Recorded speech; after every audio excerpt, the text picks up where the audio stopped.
রাশির জাতক জাতিকারা সত্যিই কি ভালো আছে, সেটা কিন্তু অনেক ক্ষেত্রেতে আমার কাছেতে অনেক জাতক জাতিকাদের প্রশ্ন আছে। কতটা ভালো আছে আর সব দিক থেকে কি ভালো থাকবে? এটার কি কোনো মানে আছে? কারণ কি, সবার জন্মকুণ্ডলী তো সমান। আমরা যে ভিডিওতে আলোচনা করি সেটা হচ্ছে সামগ্রিকভাবে একটা আলোচনা, এবং কয়েক কোটি জাতক জাতিকা থাকতে পারে কুম্ভ রাশি। আর সবার তো জন্মকুণ্ডলী এক নয়। হয়তো দেখা গেল কেউ কেউ কেউ খুব দুর্দান্ত আছে, নিজের জীবনযাপন করছে দুর্দান্তভাবে এই 7.5 সময়তেও। আবার অনেক ক্ষেত্রেতে লক্ষ্য করা যাচ্ছে যে ভীষণ কোনো কষ্টের সম্মুখীন হতে হচ্ছে কুম্ভ রাশির জাতক জাতিকাদের। তবে একটা কথা বলা যায়, তুলনামূলকভাবে অন্যান্য রাশির 7.5 অবস্থান অনুযায়ী কুম্ভ রাশির জাতক জাতিকারা অনেকটাই কিন্তু সেই সকল অন্যান্য রাশির জাতক জাতিকাদের তুলনাতে ভালো আছে। আজকে এই বিশেষ ভিডিওতে আমি আলোচনা করব যে কুম্ভ রাশির এই 7.5 দ্বিতীয় চরণেতে, অর্থাৎ এপ্রিল মাস থেকে মার্চ মাসের 2025 পর্যন্ত কি কি ফল পেতে লক্ষ্য করা যাবে। বিশেষ কিছু গুরুত্বপূর্ণ টিপস আমি এখানে দেব, যেগুলোকে অতি অবশ্যই কুম্ভ রাশির জাতক জাতিকাদের নিষ্ঠার সাথে কিন্তু পালন করাটা উচিত হবে।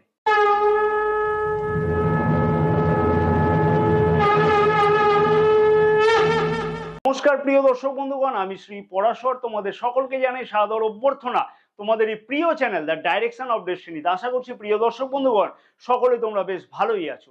ভিডিও শুরুর পূর্বে বলবো, যদি আমার সাথে কেউ পরামর্শ গ্রহণ করতে চাও তাহলে স্ক্রিনে যে নাম্বার দেওয়া আছে সেই নাম্বারেতে হোয়াটসঅ্যাপের মারফতে অ্যাপয়েন্টমেন্ট বুকিং করাতে পারো। আর একটি ছোট্ট অনুরোধ আমি প্রিয় দর্শক বন্ধুগণের কাছে করব, যে অনেক প্রিয় দর্শক বন্ধুগণ কিন্তু এখনো পর্যন্ত চ্যানেলটা সাবস্ক্রাইব করতে ভুলে যাচ্ছে। তাদেরকে অনুরোধ রইল চ্যানেলটাকে সাবস্ক্রাইব করে নেওয়ার জন্য, কারণ এখনো পর্যন্ত 83% প্রিয় দর্শক বন্ধুগণ চ্যানেলটাকে সাবস্ক্রাইব করেনি, এবং পাশে থাকা বেল আইকনটিকে প্রেস করে দিয়ে অল নোটিফিকেশনে সিলেক্ট করে রাখবার জন্য। এবং যে সকল প্রিয় দর্শক বন্ধুগণ ফেসবুক পেজে ভিডিওটা দেখছে তাদেরকে অতি অবশ্যই অনুরোধ করবো যে পেজটাকে ফলো করে রাখবার জন্য। এইরকম ধরনের ভিডিও কিন্তু প্রতিদিন সন্ধ্যাবেলাতে এবং রাত্রিবেলাতে কিন্তু আপলোড করা হয়ে থাকে। কুম্ভ রাশি হলো শনির মূল ত্রিকোণ রাশি, অর্থাৎ শনিদেবের কিন্তু আনন্দের স্থান বলা হয়ে থাকে জ্যোতিষ শাস্ত্রেতে। কুম্ভ রাশিকে অতি পরিশ্রমী হয়ে থাকে, কোনো জায়গাতে কিন্তু নেগেটিভ চিন্তা ভাবনা করে না, এবং যে কোনো কাজে কিন্তু মনের মধ্যে কোনো ধরনের চঞ্চলতা না রেখে সেই কাজকে যতক্ষণ পর্যন্ত সমাপ্ত না হচ্ছে তার দিকেতে কিন্তু বেশিভাবে মনোনিবেশ করবার জন্য চেষ্টা করে থাকে। অতএব প্রথম কথাই বলবো যে আমি, যে 2024 এপ্রিল থেকে 2025 মার্চ মাসের 29 তারিখ পর্যন্ত কিন্তু শনিদেব কুম্ভ রাশিতে গোচর অবস্থান করবে, এবং কুম্ভ রাশিতে থাকাকালীন কিন্তু 3বার কিন্তু নক্ষত্রগত দিক থেকে গোচর অবস্থান পরিবর্তন করবে শনিদেব। যেমন এপ্রিল মাসের 6 তারিখে আগে পর্যন্ত শতভিষা নক্ষত্রে গোচর অবস্থান করবে। এপ্রিল মাসের 6 তারিখ থেকে অর্থাৎ বিকেল 3:55 থেকে শনিদেব কিন্তু পূর্ব ভাদ্রপদ নক্ষত্রে গোচর অবস্থান করবে। আবার কিন্তু শনিদেব অক্টোবর মাসের 3 তারিখ থেকে দুপুর 12:10 থেকে শতভিষা নক্ষত্রে গোচর অবস্থান করবে, এবং ডিসেম্বর মাসের 27 তারিখ থেকে দুপুর 10:42 থেকে শনিদেব কিন্তু পূর্ব ভাদ্রপদ নক্ষত্রে গোচর অবস্থান করবে। প্রথমেই প্রিয় দর্শক বন্ধুগণকে বলবো যে শতভিষা নক্ষত্রের অধিপতি গ্রহ হলো রাহুদেব, পূর্ব ভাদ্রপদ নক্ষত্রের অধিপতি গ্রহ হলো দেবগুরু বৃহস্পতি।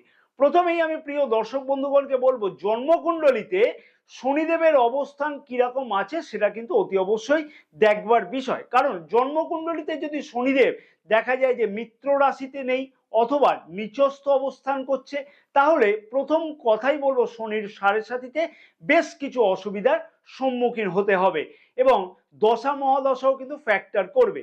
দ্বিতীয় কথা বলবো, জন্মকুণ্ডলিতে শনিদেব কোন নক্ষত্রে অবস্থান করছে সেটাও কিন্তু একটা ফ্যাক্টর করবে। এবার আসি সামগ্রিকভাবে মূল আলোচনা। কুম্ভ রাশির জাতক জাতিকারা 2024 এপ্রিল মাস থেকে 2025 মার্চ মাসের 29 তারিখ পর্যন্ত কতটা ভালো থাকবে।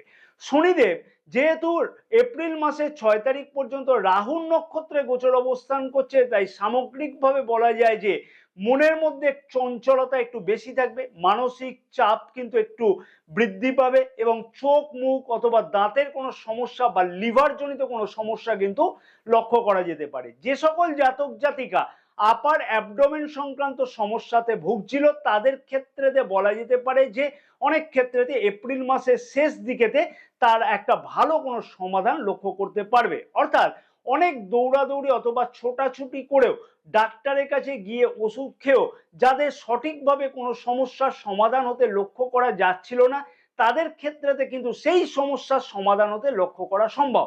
আপগ্রহ যখন চন্দ্রস্থানেতে অবস্থান করে তখন কিন্তু মানসিকভাবে চাপ বৃদ্ধি পায়, অর্থাৎ ছোটখাটো কথাতে কিন্তু টেনশন বৃদ্ধি পাওয়া অথবা অকারণেতে চিন্তা বৃদ্ধি হওয়া ইত্যাদি কিন্তু লক্ষ্য করা যাবে, অথবা অকারণেতে চিন্তা বৃদ্ধি হওয়া ইত্যাদি কিন্তু লক্ষ্য করা যাবে।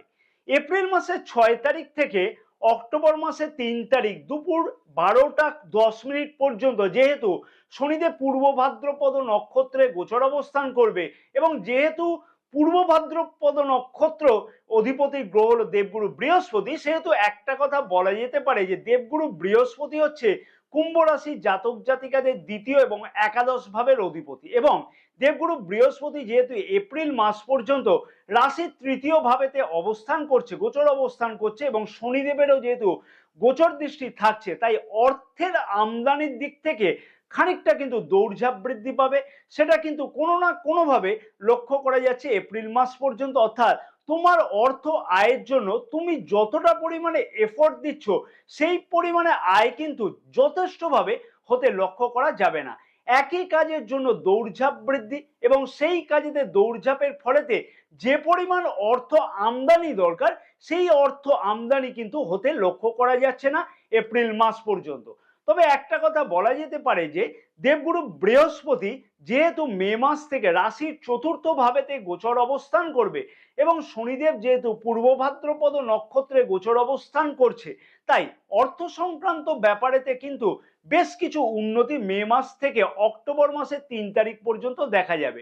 অর্থাৎ তুমি যে এফোর্টটা দিচ্ছিলে সেই এফোর্টটা কিন্তু যথেষ্ট পরিমাণে কোনো না কোনোভাবে তোমার ফেভারে যাওয়ার জন্য একটা সম্ভাবনা লক্ষ্য করা যাচ্ছে। 2024 সালে এপ্রিল মাস থেকে 2025 মার্চ মাস পর্যন্ত সবকিছুতেই কিন্তু দৌড়ঝাঁপ যথেষ্ট পরিমাণে বৃদ্ধি পাবে। হঠাৎ করে কিন্তু কোনো কাজেতে ফলপ্রাপ্তির আশা বা ফলপ্রাপ্তি করব বলে যে স্বপ্ন দেখছো সেটা কিন্তু সম্ভব হবে না। কোনো কাজেতেই কিন্তু এক ঝটকায় সফলতা পাওয়া সম্ভব হবে না যেহেতু রাশির তৃতীয় ভাবেতে শনিদেবের গোচর দৃষ্টি থাকছে এবং জ্যোতিষশাস্ত্রেতে বলে শনিদেবের তৃতীয় দৃষ্টি কিন্তু খুব একটা ভালো নয়। তাই 29শে জুন 2024 থেকে 15ই নভেম্বর 2024 পর্যন্ত শনিদেব কিন্তু বক্রী গোচর দৃষ্টি করবে, অর্থাৎ রেট্রোগেট হবে কুম্ভ রাশিতে, যার ফলেতে রাশির দ্বাদশ ভাবের ফল কিন্তু লক্ষ্য করতে পারছে কুম্ভ রাশির জাতক জাতিকারা। তাই এই সময়তে কিন্তু অযথা আর্থিক ক্ষয়ক্ষতি হওয়ার সম্ভাবনা লক্ষ্য করা যাবে, অর্থাৎ কোনো না কোনোভাবে অযথা ব্যয় বৃদ্ধি হতে লক্ষ্য করা যাচ্ছে। কুম্ভ রাশির জাতক জাতিকাদের উদ্দেশ্যে বলবো যে অক্টোবর মাসের 3 তারিখ থেকে 15ই নভেম্বর পর্যন্ত বড় কোনো বিষয়তে চিন্তা করবার আগেতে আর্থিক ব্যাপারেতে বিশেষ করে সাবধানতা অবলম্বন করাটা উচিত হবে। দাঁত চোখ মুখ সংক্রান্ত কোনো সমস্যা এই সময়ের মধ্যেতে কিন্তু সৃষ্টি হতে লক্ষ্য করা যেতে পারে এবং কারোর দ্বারা পরিচালিত হয়ে কোনো জায়গাতে এই সময়ের মধ্যেতে অর্থ বিনিয়োগ করাটা কিন্তু একদমই উচিত হবে না, না হলে কিন্তু অযথা সমস্যার সম্মুখীন হতে লক্ষ্য করা যেতে পারে। অক্টোবর মাসের 3 তারিখ থেকে 27শে ডিসেম্বর পর্যন্ত বিবাহিত সম্পর্কের দিকে বিশেষ কিছু খেয়াল রাখাটা উচিত হবে। অযথা বেশ কিছু বিবাহিত জীবনেতে সমস্যা লক্ষ্য করা যেতে পারে, অযথা কিন্তু নিজেদের মধ্যে হঠাৎ কোনো কনফিউশন সৃষ্টি হতে পারে যার ফলেতে সামান্য কিছু ভাবে নিজেদের মধ্যে তাল মিলের অভাব ঘটবে। এই বিষয়টা কিন্তু খেয়াল রাখাটা উচিত। আরেকটি কথাও খেয়াল রাখা উচিত হবে এই সময়ের মধ্যে, অর্থাৎ অক্টোবর মাসের 3 তারিখ থেকে 27শে ডিসেম্বর পর্যন্ত নতুন কোনো পার্টনারশিপ ব্যবসা শুরু করবার আগেতে অথবা পুরনো কোনো পার্টনারশিপ ব্যবসাতে নতুন করে ইনভেস্টমেন্ট করবার ক্ষেত্রেতে একটু চিন্তা ভাবনা করে তারপরে এগোনো উচিত। তবে একটা কথা বলাই যেতে পারে যে জন্মকুণ্ডলিতে শনিদেবের যদি অবস্থান উচ্চস্থ বা মিত্র রাশিতে থাকে তাহলে অক্টোবরের 3 তারিখ থেকে 27শে ডিসেম্বর পর্যন্ত হঠাৎ করে অর্থপ্রাপ্তিও কিন্তু ঘটতে লক্ষ্য করা যাচ্ছে। ব্যবসায়ীদের ক্ষেত্রেতে বলা চলে যে সকল জাতক জাতিকা লোহা তেল গ্যাস ইঞ্জিনিয়ারিং অথবা মার্কেটিং, ইম্পোর্ট এক্সপোর্ট, কনসালটেন্সি, পরিবহন সংক্রান্ত ব্যবসার সাথে যুক্ত আছে, তাদের ক্ষেত্রেতে ব্যবসায়িকভাবে উন্নতি কিছু না কিছু ভাবে লক্ষ্য করা সম্ভব এপ্রিল মাসের 6 তারিখ থেকে অক্টোবর মাসের 3 তারিখ পর্যন্ত, এবং অক্টোবর মাসের 3 তারিখের পর থেকে 27শে ডিসেম্বর পর্যন্ত বেশ কিছু অকারণেতে টেনশন বৃদ্ধির সম্ভাবনা লক্ষ্য করা যাচ্ছে। আবার কিন্তু ব্যবসার দিকেতে বেশ কিছু গুরুত্বপূর্ণ উন্নতি লক্ষ্য করা সম্ভব আবার কিন্তু 27শে ডিসেম্বরের পর থেকে মার্চ মাসের 2025 পর্যন্ত। কেরিয়ারের দিক থেকে বলবো যে অতি অবশ্যই অক্টোবর মাসের 3 তারিখ থেকে ডিসেম্বর মাসের 27 তারিখ পর্যন্ত অকারণেতে কোনো ধরনের সমস্যাতে না যাওয়াটাই উচিত, অথবা এই সময়ের মধ্যেতে বড় কোনো পরিবর্তন করবার আগেতে একটু চিন্তা ভাবনা করে তারপরে বড় কোনো সিদ্ধান্ত নেওয়াটা উচিত হবে। কেরিয়ারের দিক থেকে যে সকল জাতক জাতিকা কোনো ধরনের অসুবিধা লক্ষ্য করতে পারছিল তাদের ক্ষেত্রেতে বলবো যে এপ্রিল মাসের 6 তারিখ থেকে অক্টোবর মাসের 3 তারিখের আগে পর্যন্ত কেরিয়ারের দিক থেকে যথেষ্ট কিছু উজ্জ্বলময় সম্ভাবনা লক্ষ্য করা যাবে। এবং ডিসেম্বর মাসের 27 তারিখ থেকে 2025 মার্চ মাস পর্যন্ত কেরিয়ারের দিক থেকে কোনো ধরনের অসুবিধা সামগ্রিকভাবে চন্দ্র রাশি অনুযায়ী কিন্তু না হওয়াই উচিত। এবার কিন্তু অবশ্যই দেখে নেওয়া উচিত হবে জন্মকুণ্ডলিতে গ্রহের অবস্থান, দশা মহাদশা কি চলছে, কতটা ফেভারেবল দশা মহাদশা চলছে সেগুলোকেও বিচার করে নেওয়াটা উচিত। একটা কথাই আমি প্রিয় দর্শক বন্ধুগণকে বলবো যে সবার যে খুবই কষ্ট হচ্ছে কুম্ভ রাশির জাতক জাতিকাদের সেটা কিন্তু একদমই বাস্তব সত্য নয়, সবার ক্ষেত্রেতে যে একই সমস্যা চলছে সেটাও কিন্তু নয়। তবে অনেক ক্ষেত্রেতে কুম্ভ রাশির জাতক জাতিকাদের কিছু অসুবিধা চলতে লক্ষ্য করা যাচ্ছে অতি অবশ্যই।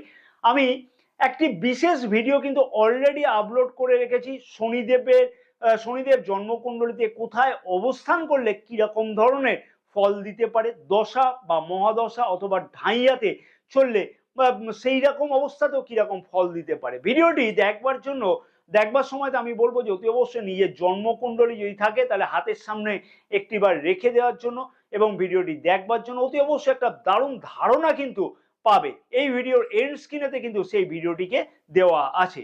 আরো একটি ভিডিও কিন্তু অলরেডি আপলোড করা হয়ে আছে, যেটা হচ্ছে রাশি অনুযায়ী কোন ধরনের রুদ্রাক্ষ ধারণ করলে দুর্দান্ত ফল পাওয়া যায়, সেই ভিডিওটাও কিন্তু এই ভিডিওর এন্ড স্ক্রিনেতে দেওয়া আছে, পারলে সেই ভিডিওটিও দেখে নেওয়ার জন্য প্রিয় দর্শক বন্ধুগণকে অতি অবশ্যই অনুরোধ রইল।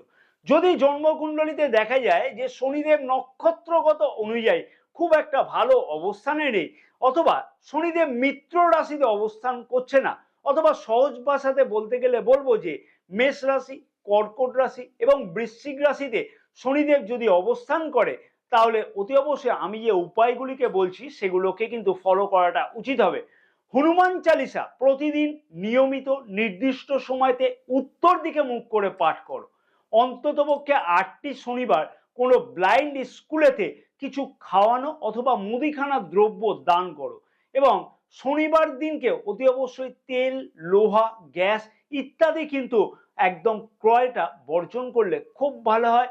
এবং সর্বশ্রেষ্ঠ উপায় যদি আমাকে জিজ্ঞাসা করো তাহলে আমি বলবো যে দক্ষিণাকালীর কবচ যদি উচিত উপায়ে তৈরি করে যদি ধারণ করা যায় তাহলে কিন্তু এটাই হবে শ্রেষ্ঠ উপায় শনির সাড়ে বা ঢাইয়া অথবা শনির দশা মহাদশার থেকে ভালোভাবে একটা নিয়ন্ত্রিত নিজের ভাগ্যকে করানোর জন্য। অতি অবশ্যই ভিডিওটাকে তোমরা কিন্তু লাইক করতে একদমই ভুলবে না, এবং যারা কিন্তু এখনো পর্যন্ত বারবার করে অনুরোধ করব যে যারা এখনো পর্যন্ত চ্যানেলটা সাবস্ক্রাইব করেনি তারা কিন্তু চ্যানেলটাকে সাবস্ক্রাইব করতে ভুলবে না, ভিডিওটা কিন্তু শেয়ার করতে একদমই কিন্তু তোমরা ভুলবে না। জয় মা তারা, সকলে ভালো থাকো।